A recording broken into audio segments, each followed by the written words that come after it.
नाम मात्र की तेज़ी है आधे % की, लेकिन पिछले एक महीने में अगर हम ग्राफ देखें तो टैरिफ हाइक से पहले एक अच्छी तेज़ी हमने देखी, 18-19 रुपए पर शेयर गया था। उसके बाद अगर आप देख रहे हो, टैरिफ हाइक के बाद अगर आप ग्राफ देख रहे हो तो लगातार डिक्लाइन वाला ग्राफ है। कहीं ना कहीं अच्छी खबर में प्रॉफिट टेकिंग कह लो, जो कि यहाँ पर देखने को मिल रही है। एक महीने में 5% की ही तेज़ी है, पहले अच्छी खासी रफ्तार थी। बात करेंगे वीडियो में इसके बारे में कि भैया चल क्या रहा है। गवर्नमेंट ने भी इसके बारे में अपनी राय दी है, उसके बारे में भी हम बात करेंगे। लेकिन उससे पहले अगर आपने अभी तक चैनल को सब्सक्राइब नहीं किया है तो प्लीज़ अभी इसे सब्सक्राइब कर लीजिए, क्योंकि आगे भी बहुत सारे वीडियोस हैं जो आपको काफ़ी ज़्यादा हेल्प करेंगे। तो यहाँ पर 16.5 रुपये का शेयर है, और देखा जाए तो आज यहाँ पर जो तेज़ी भी थी आधे % की, 1% की, वो अब वापस नीचे की तरफ धंसता नज़र आ रहा है। एक साल का अगर हम ग्राफ देखेंगे तो डेफिनेटली काफ़ी अच्छा पैसा बना है। 124% का ग्रोथ है, शानदार तेज़ी देखने को मिली थी। यहाँ पर 17, 17.5 पे गया था, वापस गिरावट आई। मैंने हमेशा इस कंपनी में स्विंग ट्रेड की बात करी थी, लेकिन जब इसने FPO में 11 रुपये का लेवल, जब FPO के टाइम पर 11 रुपये पर ये अवेलेबल था, तब मैंने कहा था कि हाँ अच्छा सब्सक्राइब हुआ है 2 दिनों में, तो कहीं ना कहीं तेज़ी एक्सपेक्टेड रहेगी और बहुत जल्दी आपको ये अपने जो रेजिस्टेंस लेवल है 17-18 वहाँ पर जाता नज़र आएगा। और वहाँ पर गया भी सही, लेकिन वहाँ से वापस से गिरावट शुरू हो गई। अच्छी खबर में प्रॉफिट टेकिंग यहाँ पर देखने को मिल गई। अभी देखो इस कंपनी का जो फ्यूचर है वो पूरा का पूरा डिपेंड करेगा कि आने वाले टाइम में क्या क्या खबरें आपको यहाँ पर देखने को मिल सकती है। कई सारी खबरें यहाँ पर आने वाली है, जैसे कि FPO से पैसा तो इन्होंने रेस करा ही है। इसके अलावा प्रमोटर भी यहाँ पर 2-3 हज़ार करोड़ रुपए इन्फ्यूज़ करने वाले हैं। हालांकि वो छोटा अमाउंट है, लेकिन बैंक्स के ज़रिए यहाँ पर तकरीबन 14 से 15 हज़ार करोड़ रुपए एज अ लोन के तौर पर लेने का भी प्लान है इनका।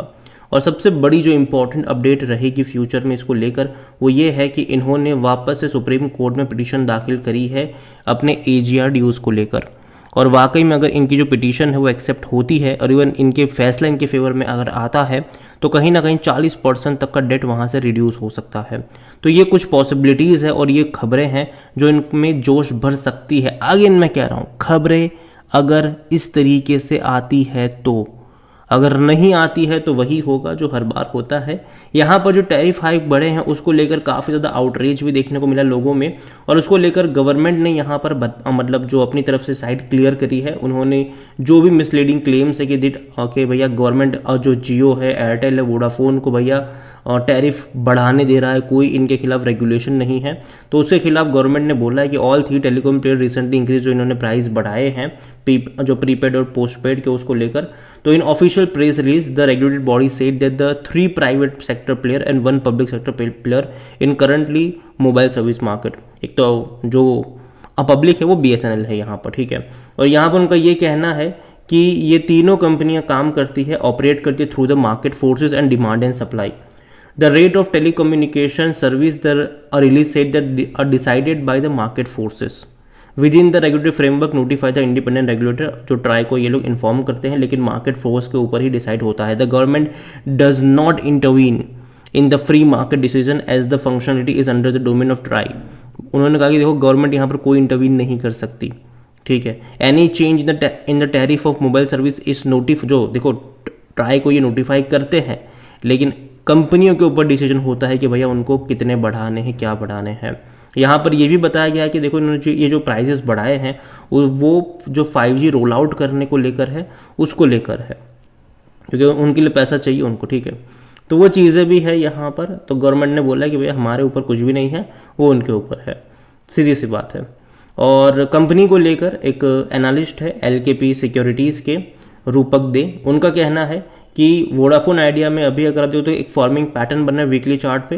द रिसेंबल, अगर आप देखो megaphone can seen a crazy rally upon, अगर 25 रुपये का लेवल तोड़ता है ये, तो एक बड़ी तेज़ी आप यहाँ पर देख सकते हो। हालांकि मुझे लगता है कि वो बहुत टाइम लगने वाला है, लेकिन हाँ कंपनी मेरे हिसाब से वोडाफोन आइडिया देखो अभी गिर तो रहा है, 18 रुपये से गिरकर 16 पर आया ज़रूर है, लेकिन देखना इंटरेस्टिंग होगा कि यहाँ से ये किस दिशा में आगे बढ़ता है। और अगर हम वॉल्यूम देखें तो भाई साहब हर रोज़ बड़ी क्वांटिटी में ट्रेडिंग हो रही है। बाजार जस्ट अभी खुला है और ऑलमोस्ट 13 करोड़ शेयर ट्रेड हो चुके हैं, जस्ट खुला है बाजार अभी। इसका जो मार्केट कैप है ये 1,13,000 करोड़ के आसपास देखने को मिल रहा है। कंपनी को लेकर अगर हम बात करने की कोशिश करें तो according to Moneycontrol user 50-50 का यहाँ पर रेशियो है। 50% लोग कह रहे खरीदारी करो, 50% लोग कह रहे बेच के भाग जाओ यहाँ से। कंपनी में अगर आप देखोगे नंबर्स वाइज देखोगे तो देखो कोई तेजी नहीं, अगेन मैं कह दूँ। इवन अगर जून के नंबर भी आप देखोगे तो कोई तेजी आपको देखने को नहीं मिलने वाली है वहाँ पर भी। और हालांकि प्रॉफिट्स अगर आप देखो तो हर साल नुकसान में ही रहती है ये कंपनी। वैल्यूएशन के हिसाब से भी अगर आप देखने की कोशिश करोगे तो नेगेटिव में पी है, क्योंकि कंपनी प्रॉफिट नहीं करी है, नुकसान में है, लॉस में है। 25% एनालिस्ट कहते हैं खरीदारी करो। फिनेंशियल्स अगर देखेंगे इस कंपनी के तो जैसे कि मैंने कहा नंबर बहुत ही बेकार है। लास्ट क्वार्टर में भी 10,600 करोड़ के रेवेन्यू थे, जो कि भाई साहब कोई ग्रोथ नहीं है क्वार्टर ऑन क्वार्टर भी, और even year on year base पर भी कोई भी ग्रोथ यहाँ पर नहीं है। और लॉस तकरीबन 7,675 करोड़ का है, बड़ा लॉस है ये। अभी जून के नंबर देखना इंटरेस्टिंग होंगे और मैं एक्सपेक्ट कर रहा हूँ कि शायद लॉस थोड़ा कम हो जून के नंबर्स में, और शायद उसके बाद सितंबर के जब नंबर आएंगे वो मेरे हिसाब से काफ़ी इंपॉर्टेंट फैक्टर प्ले करेंगे, क्योंकि रीज़न ये है कि जो टैरिफ बढ़ा है वो इसी में बढ़ा है, ठीक है। तो उसका जो नंबर टैरिफ बढ़ने वाला जो नंबर आपको देखने को मिलेगा वो सितंबर क्वार्टर में देखने को मिलेगा, लेकिन जो पैसा रेस करा है इन्होंने वो पिछले क्वार्टर में रेस करा था, तो थोड़ा बहुत असर जो है वो जून क्वार्टर में देखने को मिलेगा, और सितंबर क्वार्टर भी इंपॉर्टेंट रहने वाला है यहाँ पर। तो मैं देखना रहेगा यहाँ पर आने वाले 2 क्वार्टर लिए बहुत ज़्यादा इंपॉर्टेंट होंगे रिजल्ट्स, कि टैरिफ बढ़ने से इनके रेवेन्यू में क्या असर पड़ा है, इनके प्रॉफिट्स में क्या असर पड़ा है। हालांकि लॉस ही है लेकिन कम हुआ भी है कि नहीं। मैं पहले भी बोल चुका हूँ कि अगर यहाँ से जो लॉस है इनके वो अगर एक बार घट के 3,000-4,000 करोड़ भी आ गए क्वार्टरली तो भी एक पॉजिटिव मोमेंटम क्रिएट हो सकता है। तो भी अगर ऐसा होता है तो ठीक है। जहाँ तक शेयर होल्डिंग के बारे में देखें तो प्रमोटर की होल्डिंग 38.17% की है। प्रमोटर यहाँ पर 2 लोग हैं, वोडाफोन ग्रुप है और आदित्य बिरला ग्रुप है। यहाँ पर म्यूचुअल फंड के पास 4.75% का स्टेक है, और यहाँ पर डोमेस्टिक इंस्टीट्यूशन 0.75% की होल्डिंग लेकर बैठे हैं।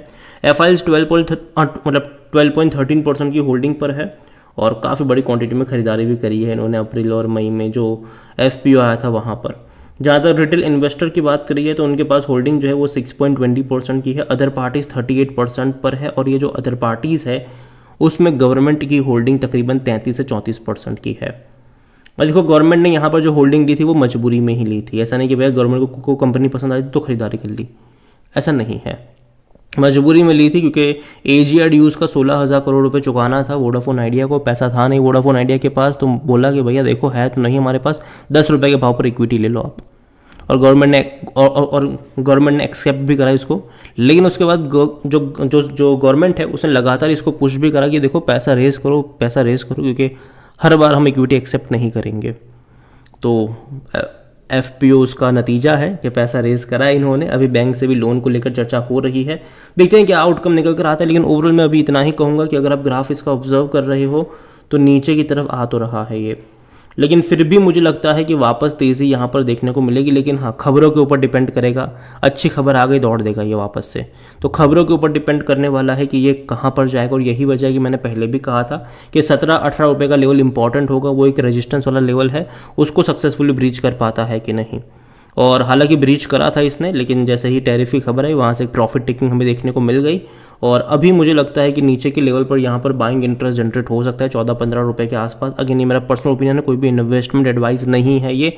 और जहाँ तक मैं कहूँगा इस कंपनी को लेकर, तो कंपनी मेरे हिसाब से बर्बाद नहीं होने वाली है, कुछ टाइम और सर्वाइव करेगी ये। और कहीं ना कहीं आने वाले दिनों में खबरों के ऊपर ये ज़्यादा डिपेंड करेगा, हैविली डिपेंड करेगा। खबर आएगी अब बैंक से पैसा रेज कर लिया दौड़ जाएगा, ठीक है। सुप्रीम कोर्ट से राहत मिल गई दौड़ जाएगा। तो ये सिनारियो है। अगर नहीं आएगी कोई खबर तो ग्राफ आपको ऐसा ही देखने को मिलेगा जैसा पिछले 10 दिनों से देखने को मिल रहा है। तो वो भी यहाँ पर पॉसिबिलिटीज़ है। तो आप इसके ऊपर नज़र रख सकते हैं, और मेरे हिसाब से बर्बाद नहीं होगी। टैरिफ बढ़ा ज़रूर है, देखते हैं कि इसका इस कंपनी के ऊपर क्या असर पड़ता है, इनके नंबर्स में क्या असर पड़ता है। और अभी काफ़ी लोग विरोध भी करें, लोग भैया BSNL की तरफ जा रहे हैं, तो वो देखना भी इंटरेस्टिंग होगा यहाँ पर कि क्या सिनारियो बनेगा फ्यूचर में। तो देखिए ये मेरा पर्सनल ओपिनियन है, कोई इन्वेस्टमेंट एडवाइस नहीं। वीडियो को यहीं पे एंड करता हूँ, पसंद है